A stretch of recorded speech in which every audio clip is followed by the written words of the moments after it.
Twice Upon a Time could have been a very good story. It's for the most part quite subdued, and like its tone, I like how it's compared to other regeneration stories, like pretty much every other one, it's far smaller in its sense of spectacle. It's more low key because you had all that business about like the violent, like the explosions and all that stuff at the end of series 10. So now it's quieter.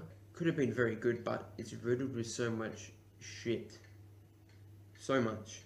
It falls from grace quite a lot into like just barely like decent good territory.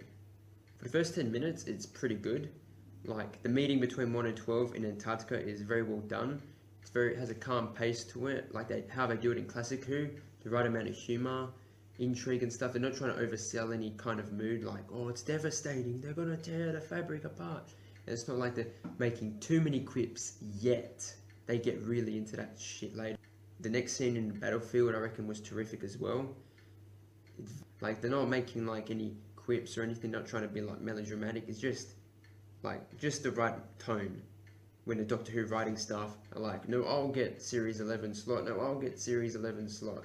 Does it count as a quip to say, if only you spoke English, or if I spoke German? No, that's right. He said it in a tone. This is a plastic covered table. It's my grandparents, anyway. He said it in a way that didn't pass off as like obnoxious, so it works. And I love the special effect of the sweeping battlefield that everything's frozen, but the captain is just walking across it. But it is a shame that they forgot to spend more than 8 pixels on that glass thing. It looks shit. From the distance when you first see it, it's like, oh, it looks blurry because it's far away. And you go close and it's like, it looks exactly the same. It looked better later on, but when I reckon because of the fact it was frozen, I appreciate how they put in effort to show the timeline error occurring in the episode when they're trying to pick up the captain and transport him to wherever.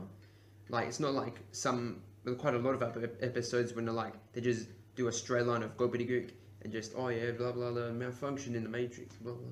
They actually show it here. They spend like a scene on it. I would have appreciated it even more if they didn't have to crowbar in a Brigadier relation. Come on, that is Arc of Infinity levels coincidence. That type of tier of bullshit. It didn't need to be relative to the Brigadier. It's still, when I heard the line, it pretty much lost weight to me as a character rather than gained weight. It could have been just any name, like when it's like, tell us your name, soldier. It didn't have to be Lethbridge Stewart. To me, it was like, oh yeah. And the chemistry between 1 and 12 is great. It's not really over the top arguments per se, because like if they did stuff like in the Day of the Doctor, when they're, you know, like comparing sonics and stuff, wouldn't suit this interaction. It's far more subdued. Yeah, I'd say subdued. It basically sums up like the first Doctor roast the 12th Doctor or whatever, or like does something unorthodox and the 12th Doctor reins him in, or it could be the 12th Doctor does something unorthodox. It's like they do stuff different to each other, the way they go about stuff, like their attitudes. It's just trying to rein each other in. I like that.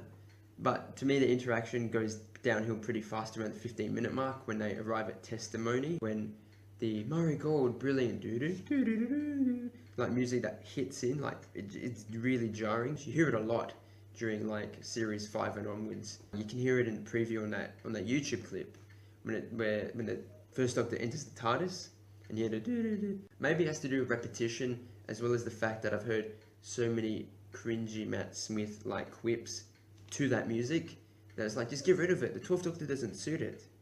He's funny sometimes, but it's so stale, and I'm happy Murray Gold's leaving. The jokes about the political incorrectness, they're fine, and the exchange is all right in that first TARDIS scene, but the lines are timed slowly.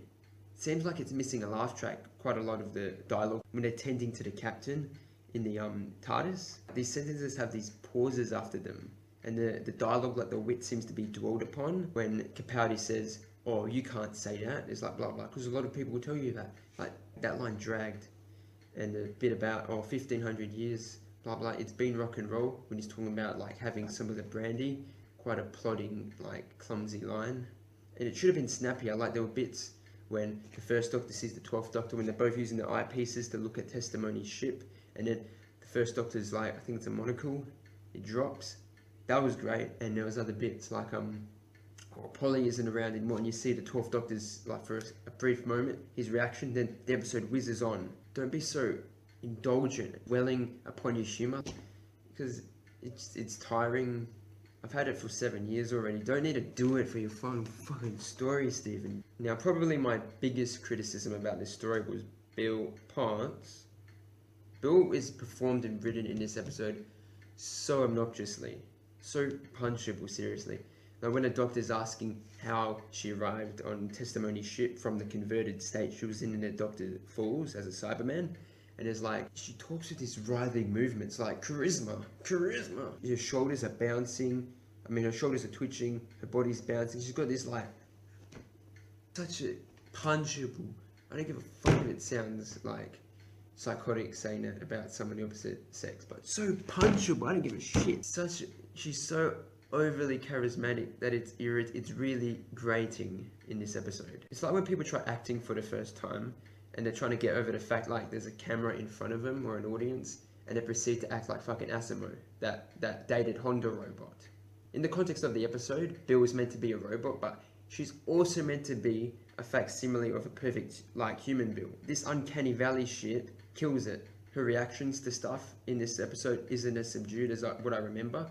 Like in the Dr. Falls, when she's getting used to the fact she got converted into a Cyberman, and she's like that was better. But she can't even question if that's a TARDIS over there, like in the episode. When she sees the first Doctor when they're going along in Antarctica after they ditch 12's TARDIS and they go to 1's, and she says it, she's like, is that another TARDIS? She sounds like a twit. And because her cartoonish mood never changes, she acts like she has no arc throughout the runtime, so she comes across as pretty much dull the whole way through, apart from the first 90 seconds she's on. And also, what was up with when they're talking about the destroyer, when those bubbles emerge of the fan wake, the bubbles of fan cum, or the destroyer of the worlds, blah blah Scaro, the oncoming storm or something, and then she's like this. There's tonal whiplash in this episode, and there's also tonal whiplash. There are steady moments where it nicely, like in a controlled way, not too jarring, goes from a bit of a grave-like tone to a bit of a light-hearted tone or whatever. Then there are moments where it's very, like in the testimony, when they first go in testimony, she makes quips and shit, and then it goes, Doctor. The tone stays smooth in some moments, but not in others. The episode's well-paced, pretty much. I felt a bit slow when I first watched it, mainly because I was pretty eager to hear Jodie Whittaker's like first lines, but she had like one word, which is literally the only word I hear when any cast member is talking about Doctor Who working on the production team. Brilliant! I'm probably going to go to hell for this, but I thought that the armistice scene was a bit too long. Like, I don't mind them talking, like Bill Nardle and the Doctor talking, but they focused a lot of like shots on them like shaking hands and stuff. Like, that was fine up until I reckon the first Doctor flew away in his TARDIS. Then they should have just moved on to the talk. The story, I reckon the production value looks great in like this kind of weird way that I like. They brought this classic feel to the story in terms of production design, in that it has like this romanticized, like heightened reality, like stagey feel to it. The Antarctic set, it feels confined, like something from the classic series. Like I can see like the snow blocks and stuff. Like it looks cheap in my opinion, and I love the stark lighting, like really harsh lighting from the testimony ship when up near the interface, whatever it is. The Villain Guard set, that reminds me of Spyridon for Planet of the Daleks, like the sounds of the creatures and the palm bushes and stuff. And the battlefield, I reckon the battlefield was probably one of the more like high production like points I can remember recently in Doctor Who, like the vast, like all the soldiers and stuff. When the captain's first walking about, they literally only dwell on like this, I don't know, the first like 20 to 40 meters of the space. So it kind of has that classic series feel to it, I picked up. It's not ironically good. I genuinely like it. To me, Doctor Who doesn't suit that really glossy, like totally pristine like look of Star Wars and Star Trek and all that. Its style seems best to me when it works like this.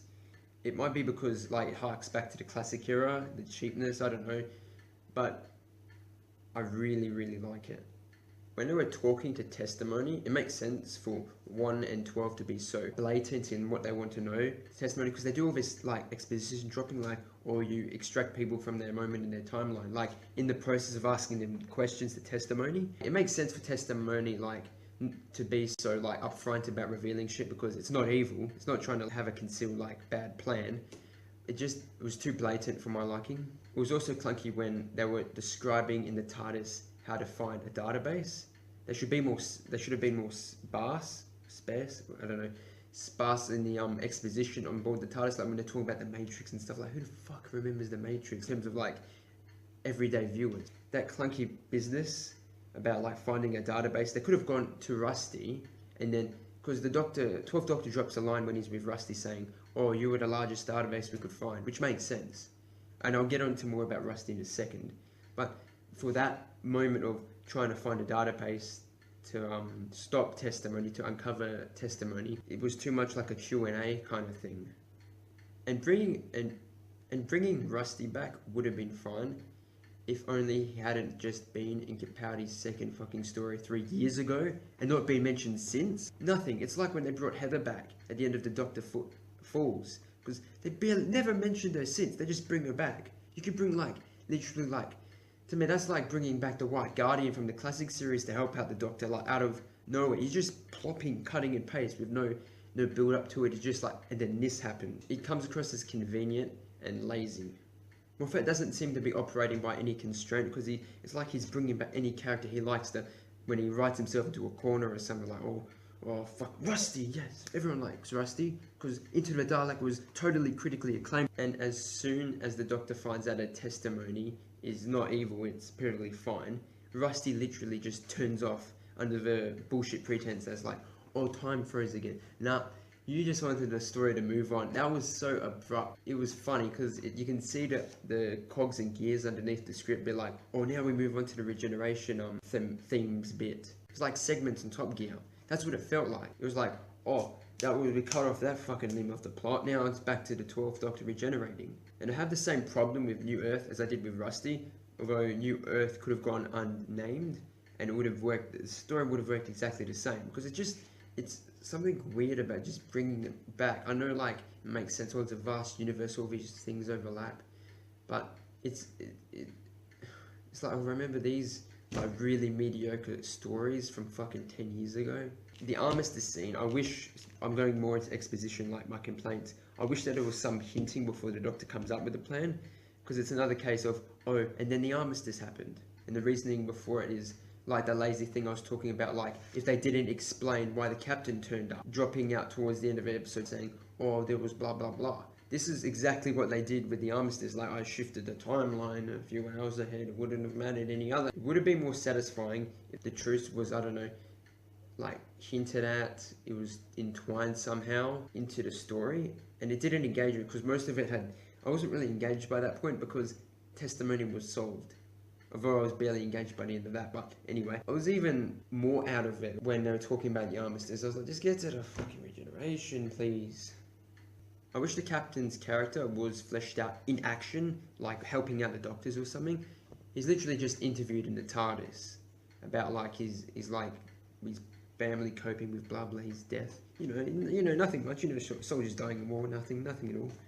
I wish it was not as on the nose, because they tell you so upfront, like, oh, subject matter, oh, World War, oh, very grave time, oh yes. Oh. It wasn't awful, it just stuck out. And Mark Gatiss is pretty damn good as the captain, so, and basically everyone else is, except for Uncanny Mackie. Darla was sometimes trying a bit hard to be poetic, like with the first Doctor's speech about good and evil and stuff. I thought when he fled he was more of a cold scientist, and then as he went along he discovered that philanthropy stuff about like all good and evil, and then he like declared his mission statement in the moon base. It didn't, from what I know, it didn't seem consistent with his character. It just came across as excuse for Moffat to be all wanky and stuff. 12's regeneration scene, this sounds like blasphemy, it suffered from that too. When he was giving himself the pep talk, it seemed like, oh, Stephen Moffat's like, oh, I gotta fill out the runtime. Oh no, 2 to 3 minutes of profound stuff. There was the business about the children, and it was like he was trying to score brownie points for sounding poignant, and it had no weight to me. Like, it sounds really pompous as that scene. It had no thematic weight to me, like, throughout it, because it didn't seem relevant enough for 12 to say. Clara's return was shithouse. I don't think it was needed. I like the irony and the fact that she did so much with the Doctor, but then was completely erased. She reminded me of Bill's mom from Live the Land when she's emerging, when Bill's like saving the day, and then you got her rupt. It's like the most corny shit ever. They can't even get a fake Jenna Coleman to deliver the lines properly because her quips were even worse. They were crap on their own, but they were worse with like the stilted delivery of the whatever animation. I don't know. It's obviously fake. Nardole should not have turned up, but the rest of that scene was pretty good. It was interesting. It was refreshing to see them talking it out so easily. I like the casual nature of it before. Overall, I like this episode. It started off promising, but it was just riddled with all this shit. Don't know if I call it good. Whenever it started to pick up, they fucked it up a fair bit with some stupid exchange of lines, some exposition, or just the presence of Pearl Mackie within a fucking 5-mile radius. But it was quite decent. Overall, I give it an 8.8 out of 10.